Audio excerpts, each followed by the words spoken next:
Thank you, Mr. Toastmaster, for that wonderful introduction. Fellow Toastmasters, honored guests, yes, and even the invisible rabbit.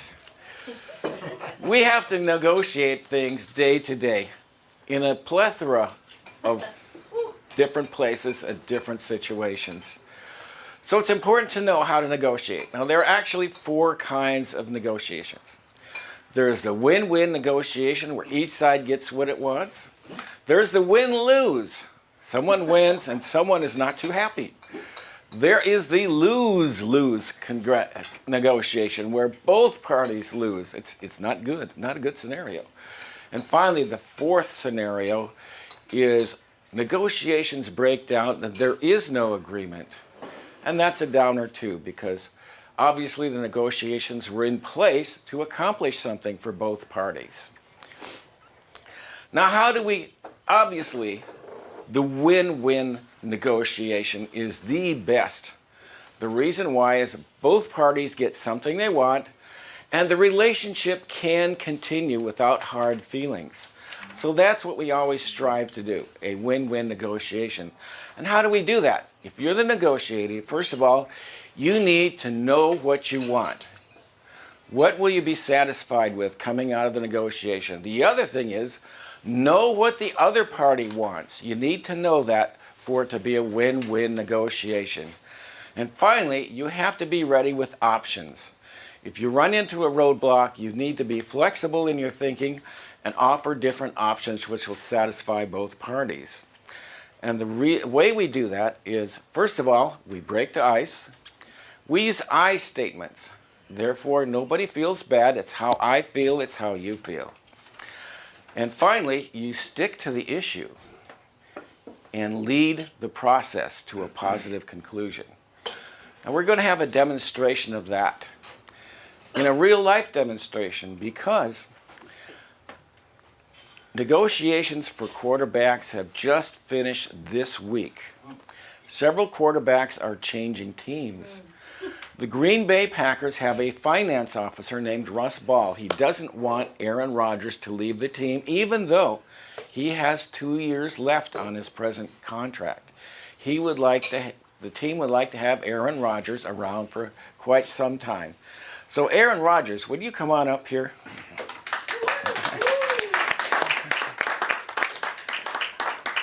Hi, Aaron. I asked you to my office so that we can basically reach an agreement that will be good for you and good for the team. You may remember when you were drafted in 2006, 24 other teams passed on you in the first round. But in Green Bay, we had an idea that you could be something special.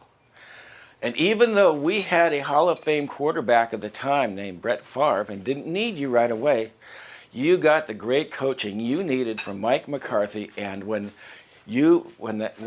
Brett Favre decided to retire, you were ready, and we had confidence in you. And even when Brett wanted to come back and unretire, we said, no, we are committed to you. We did that. We've been committed to you ever since. And it's worked out. We won a Super Bowl, Super Bowl 45. Yes, and right now, you are acclaimed as one of the 2 best quarterbacks in football, and we think you are the best. And we want to show it. Now, a quarterback from Washington Redskins has just signed a contract with the Minnesota Vikings this week. 3 years, $84 million. That's an average of $27 million a year. And we like you to, first of all, accomplish another Super Bowl, because that's what it would take to guarantee your entrance into the Hall of Fame once your career is over. And secondly, to recognize you as the best quarterback, we're going to offer you a contract. We're going to extend your 2-year contract another 3 years. We'll pay you $20 million this year, $25 million next year, $30 million the year after that, and $35 million each of the last 2 years of your contract.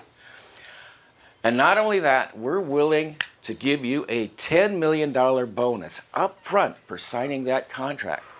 That's a grand total of $150 million over 5 years or an average of $30 million a year, which would make you the highest paid quarterback in football, because we believe you are the best quarterback in football, and we want your accomplishments to continue at a high level with the team you love and the coach you love.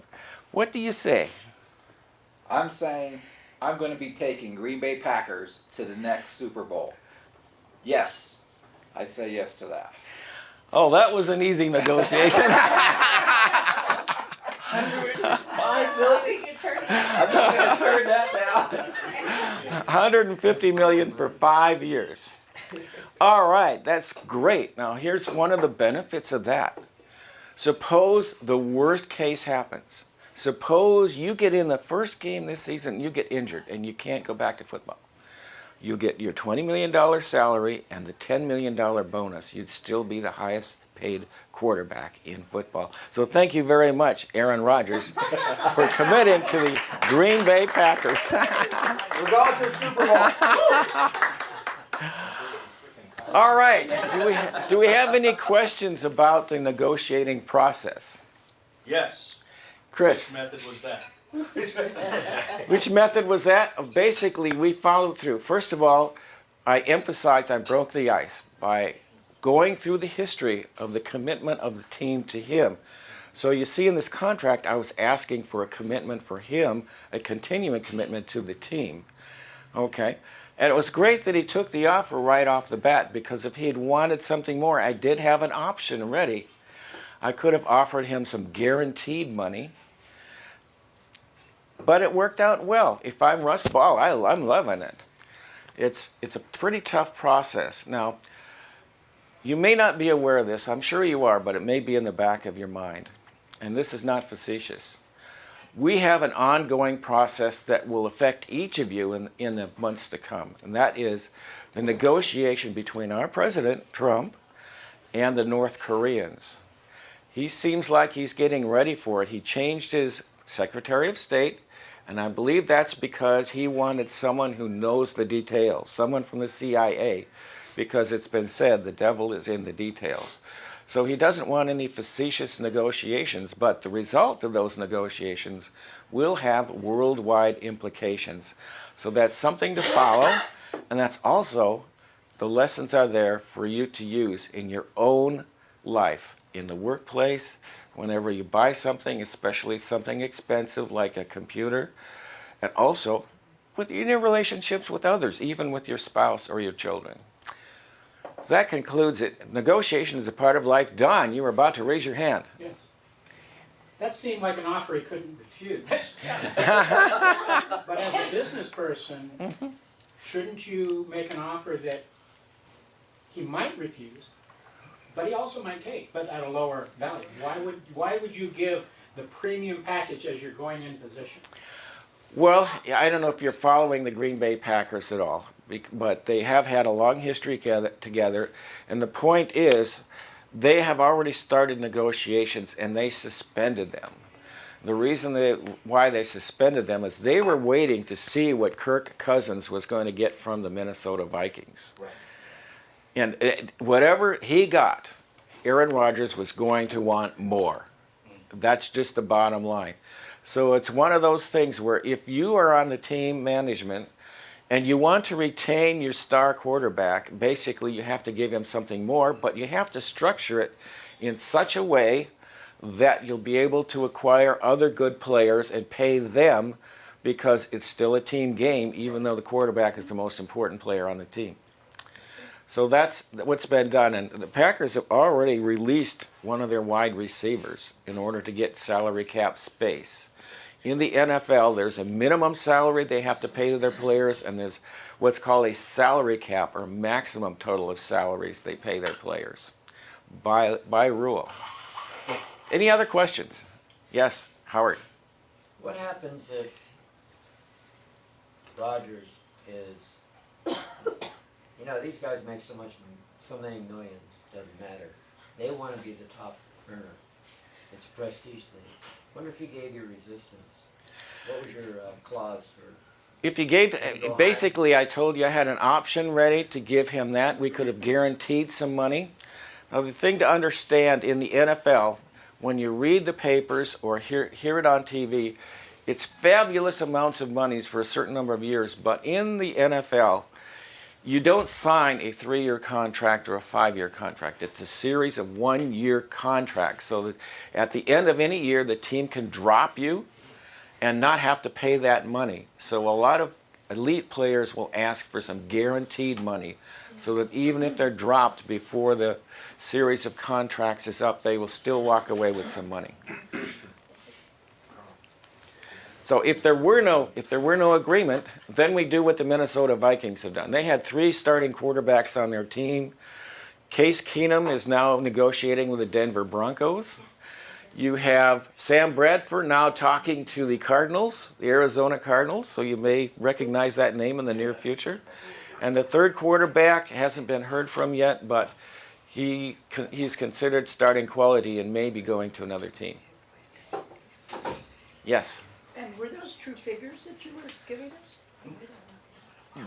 Those are the figures I made up, and they're likely to be close to the actual contract numbers.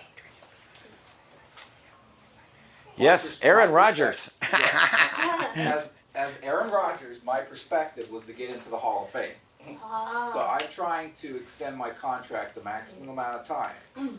I want the additional 3 years in order to get that option to get into to get a Super Bowl, to get into the Hall of Fame. Exactly. So again, that goes back to part of our negotiating strategy is know what you want and know what the other party wants. And the other party wanted 2 things: to be recognized as the top quarterback, and secondly, to enter the Hall of Fame when his career is over. He's already won 1 Super Bowl, but some other quarterbacks have done that. Nick Foles has done that. And I don't see, right now I'd say he doesn't yet deserve to go into the Hall of Fame. So winning 2 Super Bowls like Peyton Manning did will get you into the Hall of Fame at the end of your career. And that concludes this presentation, Mr. Toastmaster.